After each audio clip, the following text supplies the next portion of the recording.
Jikalau bahasa sering diibaratkan sebagai jiwa bangsa, maka sungai yang terpelihara diibaratkan sebagai nadi kehidupan masyarakat yang bitara. Assalamualaikum dan salam sejahtera.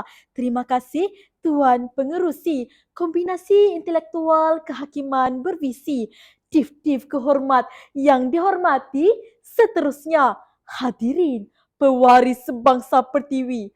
Ayuh dengarkan Sungai Lestari, nadi masyarakat madani. Hadirin bangsa Pertiwi, Sungai Lestari, nadi masyarakat madani dapat ditamsilkan secara holistik sebagai aliran air semula jadi kekal terpelihara merupakan asas bangsa yang bertamadun.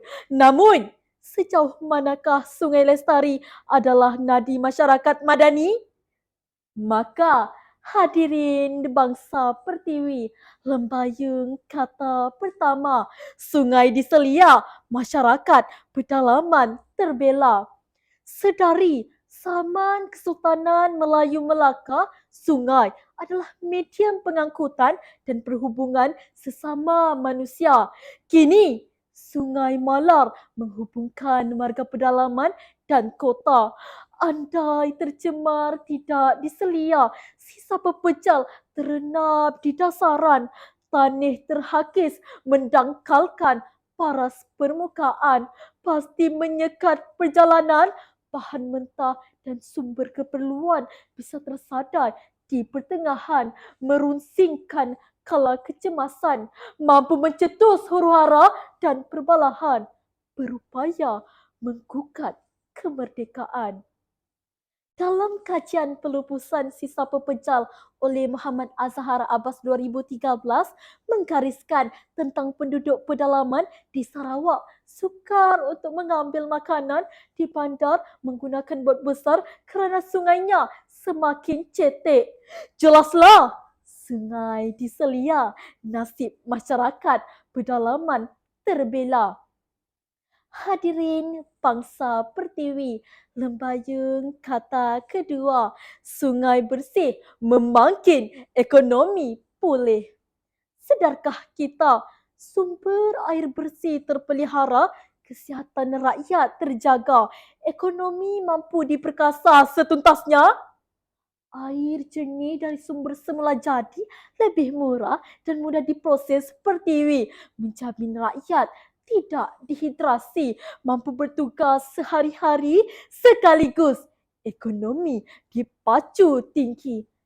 Tidak terhenti setakat itu, pengairan air sungai berterusan ke ladang dan terusan, menggalak pertanian dan perikanan, menghasilkan bahan mentah, protein dan sayuran buat masyarakat tak putus makanan. Isu beras mampu dilenyapkan, bisa diekspor jadi laba buat nak watan. Buktinya, artikel pengajaran daripada Krisis Air oleh Haliza Abdul Rahman, Universiti Putra Malaysia 2020 menegaskan bahawa sungai perlu dijaga untuk meningkatkan ekonomi dan kesejahteraan rakyat. Jelas sudah, andai Sungai Malar bersih, nasib rakyat tidak tersisih, ekonomi segera pulih. Hadirin bangsa Pertiwi, lembayung kata ketiga, sungai terpelihara, Malaysia suri teladan sedunia. Sesungguhnya, dingin jernih berkaca-kaca sungai seakan-akan memanggil masyarakat periada, menggalakkan inap desa terserkam indah, deretan kedai bisa bertambah, menjana pendapatan tak sudah, ekonomi negara dijulang megah. Bukan itu sahaja, pasti rencam marga seantero dunia berkunjung ke Malaysia, pulang memuji stabilnya ekonomi dan indahnya tanah bijana. Masyhurlah Pertiwi sedunia. Berita Astro Awani bertajuk Sungai Melaka jadi indikator kebersihan Bandar Melaka pada 15 Oktober 2023 ada menyatakan bahawa kebersihan sungai Melaka telah menjadi buah mulut dan menarik pelancong dalam dan luar negara, sekaligus bencana pendapatan utama negeri tersebut. Benar bukan? Sungai terpelihara Malaysia menjadi suri teladan sedunia. Hadirin bangsa Pertiwi, lembayung kata keempat, sungai terjaga, dambaan sedunia.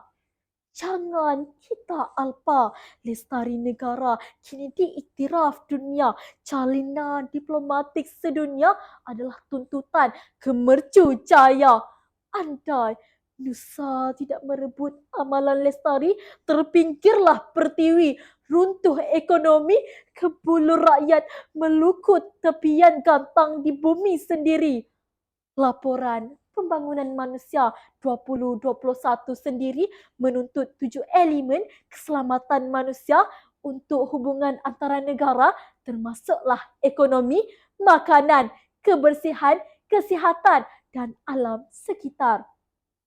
Sedar atau tidak, sungai adalah antara unsur perdana alam sekitar tersebut. Tercemar sungai, ternodalah alam, rengganglah hubungan antara negara Malaysia.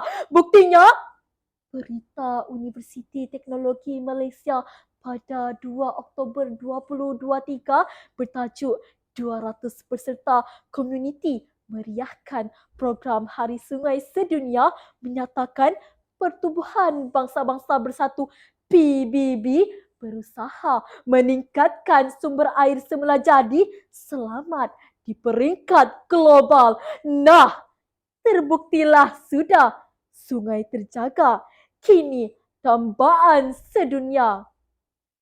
Tuntasnya bangsa Pertiwi berdasarkan hujah-hujah saya atas 4 lembayung kata, maka dapat disimpulkan bahawa Sungai Lestari sebagai nadi masyarakat madani bukan satu harapan tetapi satu kewajipan.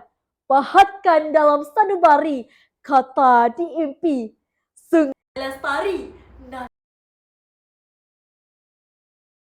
Wabillahi taufiq wal hidayah. Assalamualaikum. Terima kasih.